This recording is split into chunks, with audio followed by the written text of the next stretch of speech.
Hello বন্ধুরা, কেমন আছেন? আশা করছি খুব ভালো আছেন। তো চলে আসলাম আবারও একটা নতুন ভিডিও নিয়ে। বন্ধুরা, আজকের যে বিষয়টা সেটা একেবারে বিগিনার যারা রয়েছেন তাদের জন্য, তাদের খুব কাজে আসবে। তারা একটা প্রশ্ন করে অনেক সময় যে দাদা, আমাদেরকে যতবারই ব্রেক করতে হবে ততবারই কি আমাদের ক্লাস প্রেস করতে হবে, তারপরে আমাদেরকে কি ব্রেক করতে হবে? এই বিষয়টা অনেকে জানতে চায় যে আমরা কি ব্রেক করার সময় ক্লাস করতেই হবে, এরকম কি কোনো মানে আছে, বা এরকম কোনো জায়গায় কি রাইডিংয়ে কোনো একটা টিপস বা এটা না করলে হবেই না?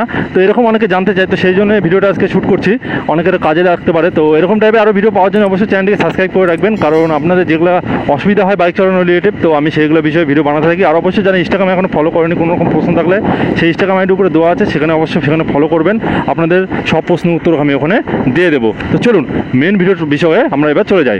এবার ব্যাপার হলো, দেখা গেলো আপনারা একটা মোটামুটি স্পিডে যাচ্ছেন। ধরেন আমি এখন আমার বাইকটা উঠাচ্ছি কত, এখন মোটামুটি 50-এর কাছাকাছি যাচ্ছে। এবার আমি যদি ব্রেক করি এই সময়, আমাকে তখনও এরকম ক্লাস প্রেস করতে হবে, তারপরে ব্রেক করতে হবে। এবার আমি যখন স্লো থাকবো, তখন আমি যখন ব্রেক করবো তখন কি ক্লাস করতে হবে, প্রেস করতে হবে, এই বিষয়টা চলে আসে। হ্যাঁ, তো দেখুন, আমি এক্ষেত্রে বলতে চাই একটাই কথা, যে যখন আপনারা এরকম উচ্চগতি থাকবেন, উচ্চগতি মানে কি 50-এর উপরে প্লাস, 50 প্লাস হলে একটা স্পিড চলে আসলো মোটামুটি, ঠিক আছে, একটা নির্দিষ্ট স্পিড মানে উচ্চগতি চলে আসলো। হাই রোডে তো মোটামুটি 50-এর উপরে যেতে হয় না। তো সেই জন্য যখনই আপনারা 50-এর উপরে বাইকটাকে নিয়ে যাবেন, যখনই হোক 50-এর উপরে হয়ে গেল বাইক, বা আপনার 40-ও রয়েছে, এরকম জায়গায় যদি আপনাদের এমার্জেন্সিতে কিছু চলে আসে, বা আপনারা হচ্ছে বাইকটাকে স্লো করবেন, দেখা গেলো সামনে কোনো বাজার হাট আছে সেই জন্য স্লো করবেন, এরকম জায়গাতে আপনাদের ক্লাস ধরার কোনো রকম প্রয়োজন নেই। আমি অনেক ভিডিওতে বলি যে আগে ব্রেক তারপরে ক্লাচ, কিন্তু সব ক্ষেত্রে সেটা না। আমি সেই ক্ষেত্রেগুলো আপনাদেরকে পুরোপুরি একবারে প্র্যাকটিক্যালে দেখিয়ে দিব। তো দেখুন, এবার আমার বাইকটা এখন আমি হচ্ছে স্পিডে যাচ্ছি। এবার আমাকে দেখা গেলো সামনের দিকে টার্নিং আছে, বা আমার বাম্পার আছে, বা আমাকে থামতে হবে এক কথায়, ঠিক আছে, কোনো কারণে হোক আমাকে এখন থামতে হবে। সেই সময় আমি কী করবো, সবার প্রথমে আমি আমার অ্যাক্সিলারেটরটা, মানে আমাদের হচ্ছে ইঞ্জিন ব্রেক যেটাকে বলে থাকি, সেই অ্যাক্সিলারেটর বা পিক আপ, সেটাকে আমরা প্রথমে ঢিল দিয়ে দেবো। ঢিল দেওয়ার পরে সবার প্রথম কাজ হবে আমাদেরকে হালকা করে পা ব্রেকটাকে প্রেস করতে হবে, তারপরে আমরা হ্যান্ড ব্রেকটা প্রেস করবো। এদিকে কিন্তু একটা জিনিস লক্ষ্য রাখার, আমি কিন্তু ক্লাচে কোনো রকম হাত দেবো না, ঠিক আছে। আমি এবার স্পিডে করলাম, এবার আপনাদেরকে পুরোপুরি প্র্যাকটিক্যালে দেখাই দিচ্ছি। এবার আমি স্পিডে করলাম, এবার আমি প্রথমে আমার অ্যাক্সিলারেটর ছেড়ে দিলাম, পা ব্রেক হালকা, হাত ব্রেক আমি আস্তে করে প্রেস করে দিলাম। আমার কিন্তু বাইকটা আস্তে আস্তে গতিটা কমে গেল। আমি কিন্তু এক্ষেত্রে কিন্তু হাত ব্রেক মানে ক্লাচটাকে কিন্তু আমি একবারও কিন্তু প্রেস করছি না। আপনাদেরকে এরকম জায়গায় ক্লাচ প্রেস করা কোনো রকম দরকার নেই। এবার কীরকম টাইমে আপনারা আগে ক্লাচটাকে প্রেস করবেন, কোন সময়, এবার সিচুয়েশানগুলো আপনাদের বলে দিই, তাহলে আপনাদের মাথায় থাকবে। এইরকম জায়গায় আপনারা দেখা গেলো বাইকটাকে খুব আস্তে রাইড করছেন, এরকম জায়গায় আস্তে রাইড করছেন, হ্যাঁ, এরকম আস্তে যাচ্ছেন, ধরেন 20, 25 বা 30-এ আপনার বাইকটাকে নিয়ে যাচ্ছেন, এবং আপনার বাইকটাকে আরও স্লো করতে হবে।